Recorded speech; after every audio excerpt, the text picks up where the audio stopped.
Good morning. Are things going great in your world? Are things looking up? Welcome back to the Prepared Mind channel. You need to be prepared. My goodness. What is going on? I will get to gold and silver and oil and stock market and Federal Reserve eventually. Wonder how many algorithms I just sent off in the old YouTube and social media world, right? Don't let that guy talk. Shut him up. Well, let's look at something else that is probably equally as important, but certainly more disturbing. Trump says Iran made a very big mistake by downing a drone, shooting down a drone. After reportedly briefed on the attack, President Trump has weighed in on Twitter, right? Iran made a very big mistake. The U.S. Navy is sending ships to where debris from the downed drone is reportedly floating in international waters, according to reports. The U.S. has been increasing the number of military assets in the region as tensions with Iran have flared. The USS Abraham Lincoln is stationed nearby with a full carrier strike group. With all the tools for escalation present in the region, it is possible that we could be at war with Iran by the end of the day, is a question. Well, let me look at it this way. If Iran or Russia or China had, right, what we have, a full carrier group, right? If we had that in the area, or they had theirs in our area, a full carrier strike group, what would we be doing? And then if, as a consequence of this full carrier strike group being in the area, just off of Washington, D.C., but in international waters, and they were launching drones into the air, and we didn't know if they were armed with weapons, if they had, if they were reconnaissance drones, would we allow them anywhere near our airspace? And even if they were in international waters, what do you think the Pentagon would say? Shoot down those drones, get those Russian drones out of here? Right? They're not here because they're our friends. They're not our allies. They're not trying to help. They're putting themselves in a strategic position with which they could strike at any moment and cripple the U.S. government, military, economy, financial and monetary systems? You bet. That's what we would think. That's what I would think. Shit. But see, when I say that's what I would think, if I were in D.C. and part of the Pentagon and I saw Russian carrier strike group off of Maryland, I'd be thinking that's a threat. It's not just a veiled threat. It's a very real threat. So what are we to think of what the Iranians would say? Right? Now, this is being done to intimidate Iran.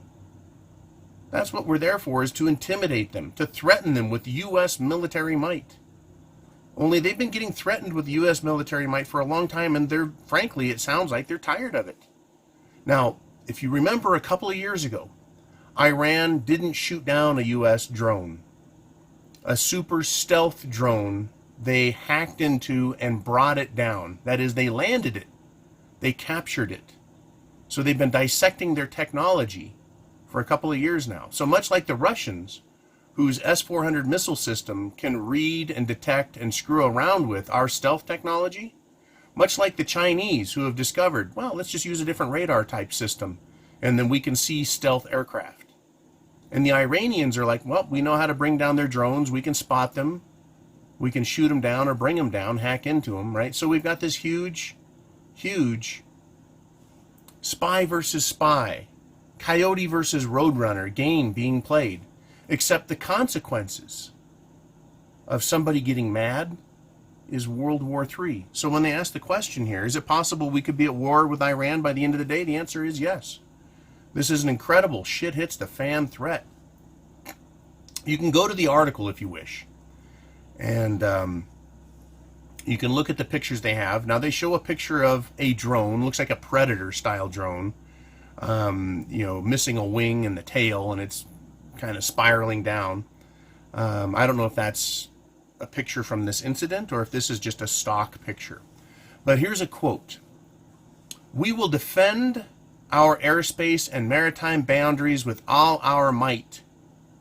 Does that sound like the United States if a carrier group was off the coast, a full strike aircraft carrier group was off the coast of the United States doing military operations and flying drones? This is what the U.S. would say. "We will defend our airspace and maritime boundaries with all our might." No, this was said by Iran's Ali Shamkhani, who is the Secretary General for the Supreme National Security Council. Man, they love their titles as much as American politicians and bureaucrats love their titles.